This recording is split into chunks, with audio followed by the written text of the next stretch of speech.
Hello friends, नमस्कार। मैं हूं भरत। अपनी यूट्यूब चैनल पर मैथ्स, रीजनिंग और बीजा विषयों पर शामिल है। हाल में अपने मैथ्स अभ्यास रनिंग है। तो चलो मित्रों, आपने मैथ्स नवा टॉपिक विषय चर्चा करीशू। मैथ्स अंदर आज जोईशू नफो खोट, इंग्लिश में एने प्रॉफिट एंड लॉस कहवाय छे, बरोबर। एनी अंदर आज जोईशू आपने पेटर्न नंबर 1। जो मित्रों, नफो खोटना टका परथी मूळ किंमत अने वेचाण किंमत आपने शोधवानी छे, बरोबर। जो खोट जाए तो 100 मांथी आपने जे टका होय एने बाद करीशुं अने जो नफो थाय तो 100 मांथी जे टका होय एने उमेरीशुं। एटले के जो मित्रों आ 100 छे, 100 ने आपने मूळ किंमत समजवानी छे, 100 ने मूळ किंमत समजवानी छे अने नफो थाय ए आपने अहींया लखीशुं, बरोबर। दाखला तरीके 20% नफो थाय, बरोबर, तो अहींया 100 मां केटला 120 उमेरीशुं, 120 नुं वेचाण हशे, बरोबर। ए रीतना जो मूळ किंमत आपने 100 ने मानीए छे, बरोबर। 100 में 20% खोट जाए तो आपने 100 मांथी 20 बाद करीशुं तो अहींया 80 लखीशुं। ए रीतना आ वेचाण किंमत, बराबर। नफो हशे तो आपने उमेरीशुं अने खोट हशे तो 20 मांथी 100 मांथी बाद करीशुं, बरोबर। तो 100 ने आपने मूळ किंमत समझवानी छे। दाखला तरीके 100 रुपयानी वस्तु आपने 30% खोट खाईने आपी दीधी, बरोबर। तो 100 मांथी आपने 30 बाद करिए तो अहींया केटला रहेशे 70। 100 - 30 तो केटला रहेशे 70, आ रीतना, बराबर। चलो तो आपने उदाहरण जोईशुं एटले सौथी वधु ख्याल आई जशे। तो चलो मित्रों, उदाहरण जोईशुं एटले सौथी वधु ख्याल आई जशे। उदाहरणमां शुं कहे छे, 1 किलो घी 800 में खरीदे छे अने मित्रने 20% नफो लईने आपे तो वेचाण किंमत शोधो। अहीं आपने वेचाण किंमत शोधवानी छे। क्यारेक मूळ किंमत हशे तो क्यारेक वेचाण किंमत शोधवानी हशे, बरोबर। तो अहीं आपने वेचाण किंमत केटली हशे, एना मित्रने केटलामां वेची छे ए आपने शोधवानी छे। तो आपने खबर छे के 100 ने आपने मूळ किंमत मानीए छे तो 20% नफो एटले वेचाण केटલું 120 में, तो अहींया 20% नफो थाय। ए ज रीतना आपणे अहींया जोईशुं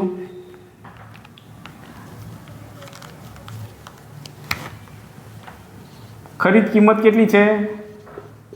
खरीद किंमत पहला लखीशुं, खरीद किंमत बराबर 800, बराबर।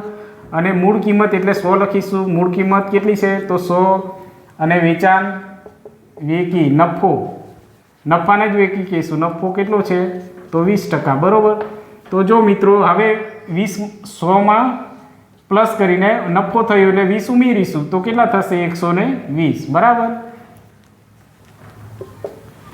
तो हवे आपने लखीशुं सौ प्रथम कई छे नफो थाय छे। मूळ किंमत पहला लखीशुं, मूळ किंमत बराबर केटला लखीशुं 100। 100 नी सामे खरीद किंमत आवशे केटला 800। हवे नफो थयो छे, नफो एटले आपणे प्लस करीशुं ने, એટલે વેચાણ કિંમત હવે લખીશું। વેચાણ કિંમત 120, 100 માં 20 ઉમેરીશું એટલે વેચાણ કિંમત થઈ જશે 120। અને હવે આપણે મૂળ વેચાણ કિંમત શોધવાની છે, કેટલામાં વેકી। તો આપણે શું કરીશું, ત્રિરાશિ પ્રમાણે દાખલો ગણીશું। ચોકડી ગુણાકાર આ રીતના આ બંને જે હશે એને ઉપર લઈ લઈશું અને જે સિંગલ વધે છે ચોકડી ગુણાકારમાં એને નીચે, બરોબર। તો 120 × 800 नीचे केटला 100। आ डबल 0 जाए छे तो 12 था केटला छे 96 अने आ 0। तो अहीं वेचाण किंमत मळे छे, अहीं वेचाण किंमत केटली 960, बराबर। 960 में वेचे छे। चलो एक बीजू उदाहरण जोईशुं। तो चलो मित्रों, अहींया एक उदाहरण बीजू जोईए। एक बेंचीस 1500 में खरीदे छे, बरोबर। तो केटलामां वेचता 20% नफो मळे। अहींया पण आपणे वेचाण किंमत शोधवानी छे। आपणे अहींया शुं नफो होय तो आपणे उमेरवाना छे 20%, ए उमेरीशुं 100 में। 100 में 100 + 20 करीशुं तो केटला 120 वेचाण अने 100 मूळ किंमत छे, बरोबर। ए रीतना आपणे जोईशुं। સૌપ્રથમ આપણે લખવાનું શું છે તો ખરીદ કિંમત અહીંયા લખવાનું છે. ખરીદ કિંમત કેટલી છે તો 1500. બરાબર. હવે આપણે લખીશું મૂળ કિંમત કેટલી તો 100 અને વેચાણ કિંમત વેચી એટલે નફાને જ આપણે વેચાણ કિંમત સમજવાનું છે 20%. બરાબર. 20% નફો છે એટલે અહીંયા 100 માંથી 20 ઉમેરીશું તો 120 વેચાણ કિંમત સમજવાની છે. બરાબર. ચાલો હવે અહીંયા લખીશું મૂળ કિંમત કેટલી છે તો 100 લખીએ આપણે. બરાબર. મૂળ કિંમત 100 તો એની સામે ખરીદ કિંમત આપણે 1500 લખવી પડશે. બરાબર. હવે વેચાણ કિંમત તો 100માં 20 ઉમેરીશું એટલે 120 થઈ. 100ની વેચાણ કિંમત 20 થાય તો આપણે પેલી આ કિંમત શોધવાની છે કેટલી થશે. બરાબર. તો ત્રિરાશિ પ્રમાણે જે આ બંને સામે આવે એને ઉપર લખીશું 120 ગુણ્યા 1500 અને જે એકલા રહે છે એને નીચે 100 નીચે આવે છે. બરાબર. તો આ 2 0 ઉડી જાય છે.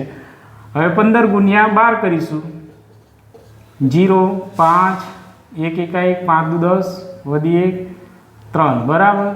તો અહીંયા જો મિત્રો 1800 થશે. અહીંયા વેચાણ કિંમત કેટલી તો કે 1800 રૂપિયા મળે છે. જે 1500માં ખરીદે છે તો કેટલામાં 1800માં વેચતા એમને 20% નફો મળે છે. આપણે મિત્રો અહીંયા સૂત્રોનો બહુ જ ઉપયોગ ઓછો કરીશું અને આ રીતના શોર્ટકટનો જ ઉપયોગ કરીશું. બરાબર. તો ચાલો મિત્રો ઉદાહરણ નંબર 3 જોઈશું. એક ખુરશી 240માં વેચતા 20% નફો મળે છે તો મૂળ કિંમત શોધો. જો મિત્રો અહીંયા મૂળ કિંમત શોધવાની છે. અહીંયા વેચાણ કિંમત આપી દીધી છે. સંખ્યા ભલે અલગ છે પરંતુ ગણવાની રીત આપણી એક જ હશે. બરાબર. તો ચાલો અહીંયા સૌપ્રથમ શું લખીશું ખરીદ કિંમત આપી નથી શોધવાની છે. બરાબર. અને મૂળ કિંમત તો 100 આવશે જ. નફો છે એટલે નફો લખીશું.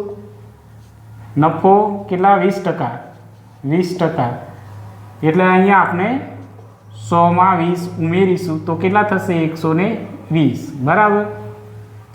આને વેચાણ કિંમત જ કહેવાશે. બરાબર. વેચાણ કિંમત. ચાલો સૌપ્રથમ આપણે શું શોધવાનું છે વેચાણ કિંમત. સૌપ્રથમ આપણે અહીં લખીશું મૂળ કિંમત. બરાબર. મૂળ કિંમત બરાબર શું લખીએ છીએ 100ની સામે આપણે ખરીદ કિંમત લખતા હતા પરંતુ અહીંયા છે નહીં શોધવાની છે. બરાબર.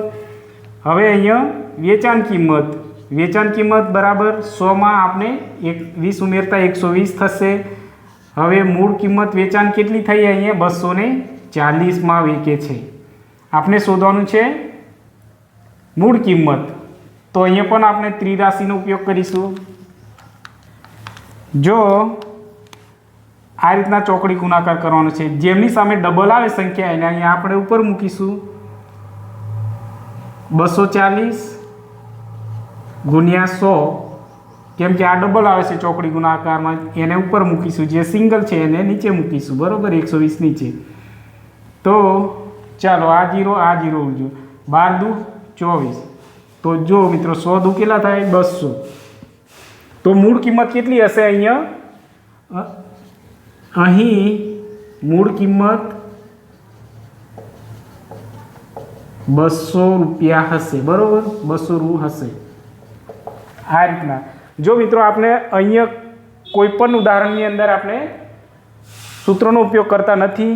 ડાયરેક્ટ શોર્ટકટનો ઉપયોગ કરીએ છીએ. બરાબર. 1-2 વખત જોશો એટલે ખ્યાલ આવી જશે. પ્રેક્ટિસ કરવી પડશે મિત્રો. બરાબર. તો ચાલો મિત્રો આપણે ઉદાહરણ નંબર 4 જોઈશું. બરાબર. એની અંદર સંખ્યા છે એક પુસ્તક 120માં વેચતા અહીંયા વેચાણ કિંમત આપી દીધી છે. બરાબર. 20% મળે તો આપણે મૂળ કિંમત શોધવાની છે. બરાબર. વેચાણ કિંમત પરથી આપણે મૂળ કિંમત શોધવાની છે. તો સૌપ્રથમ શું કરતા હતા ખરીદ કિંમત જ લખીશું. ખરીદ કિંમત આપેલી છે તો નહીં. બરાબર. મૂળ કિંમત કે ખરીદ કિંમત આપેલી નથી. આ વેચાણ કિંમત છે. બરાબર. પછી લખીશું મૂળ કિંમત, તો મૂળ કિંમતમાં આપણે શું લખીએ 100, અને વેચાણ કિંમતમાં નફો લખીશું જે મળ્યો હોય એ. વેચાણ કિંમતમાં 20% નફો, બરાબર.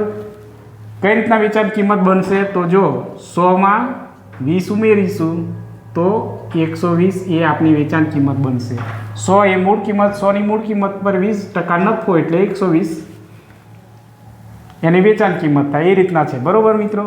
ચાલો હવે આપણે લખીશું મૂળ કિંમત બરાબર 100 લખીશું.